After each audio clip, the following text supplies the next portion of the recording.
ഇങ്ങനെയൊന്നും എക്സ്പെക്ട് ചെയ്ത് ഞാൻ ശരിക്കും തട്ടിപ്പാണ്. 8 മാസം 10 മാസം ഒക്കെ എടുത്തിട്ടാണ് B2 ഒക്കെ എല്ലാവരും ക്ലിയർ ചെയ്യുന്നത്. ഇപ്പം ഞങ്ങളിവിടെ നവംബർ 4 സ്റ്റാർട്ട് ചെയ്തത്. ഡിസംബർ ഇത്രയപ്പോൾ ഞങ്ങൾ ഏറ്റവും കംപ്ലീറ്റ് ആവാറായി. ഇവിടെ ഫസ്റ്റ് വന്നപ്പോൾ എനിക്ക് എൻ്റെ ഡൗട്ട്സ് ഒക്കെ ഉണ്ടായിരുന്നു. ജർമ്മൻ എന്നെ കൊണ്ട് പഠിക്കാൻ പറ്റുമെന്ന് എനിക്ക് വലിയ ഉറപ്പില്ല. 4 മാസത്തെ ക്രാഷ് കോഴ്സ് എന്ന് പറഞ്ഞപ്പോഴത്തേക്കും ആരും അതൊന്നും വിശ്വസിക്കത്തില്ല. ഇവിടെ വന്ന ഒരു 1 മന്ത് കംപ്ലീറ്റ് ആയപ്പോഴേ കോൺഫിഡൻസ് ഉണ്ട്. ഇപ്പം നിങ്ങൾ കാണുന്നത് ജർമ്മനിയിൽ കുറച്ച് മാസങ്ങൾക്ക് ശേഷം ലക്ഷങ്ങൾ സാലറി വാങ്ങിക്കാൻ വേണ്ടി പോകുന്ന നഴ്സുമാരാണ്. മന്ത്ലി 5000 സ്റ്റൈപ്പൻഡോട് കൂടി German A1 to B1 level 4 മാസം കൊണ്ട് നമ്മുടെ എക്സ്പേർട്ട് ആയിട്ടുള്ള ഫാക്കൽറ്റീസിന്റെ സഹായത്തോടെയാണ് ഇവർ പഠിക്കുന്നത്. ഇത് കഴിഞ്ഞ് ജർമ്മനിയിൽ ടോപ്പ് ഹോസ്പിറ്റലിലാണ് ഇവർ വർക്ക് ചെയ്യാൻ വേണ്ടി പോകുന്നത്. ഇന്ത്യക്കകത്ത് നമുക്ക് വർക്ക് ചെയ്താൽ അത്ര സാലറി പോരാ കിട്ടില്ല. നമുക്ക് എത്ര സാലറി എക്സ്പെക്ട് ചെയ്യുന്നുണ്ടായിരുന്നു നമ്മുടെ നാട്ടിൽ?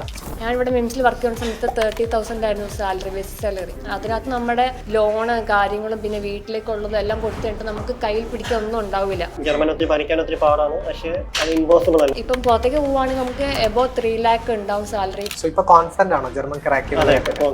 നിങ്ങളും ഇവരെ പോലെ GNM BSc കഴിഞ്ഞിട്ടുള്ള നേഴ്സാണോ? പ്രത്യേകം നോട്ട് ചെയ്യേണ്ട കാര്യം, കാലിക്കറ്റും കൊച്ചിയും ബേസ് ചെയ്തിട്ടാണ് ഈ ഓഫ്ലൈൻ ക്ലാസ്സുകൾ നമ്മുടെ നടത്തുന്നത്. ലൈഫിലെ എല്ലാ തിരക്കുകളും മാറ്റിവെച്ച് ഫുള്ളി ഡെഡിക്കേറ്റഡ് ആയിട്ട് പഠിക്കാൻ ആഗ്രഹിക്കുന്ന ഏതൊരു വ്യക്തിക്കും ഇപ്പൊ തന്നെ രജിസ്റ്റർ ചെയ്യാം. ഇതിന്റെ കോഴ്സ് ഫീ ആൻഡ് ബാക്കിയുള്ള ഡീറ്റെയിൽസ് അറിയാനായിട്ട് ഇപ്പൊ തന്നെ സൈൻ അപ്പ് ചെയ്യുക.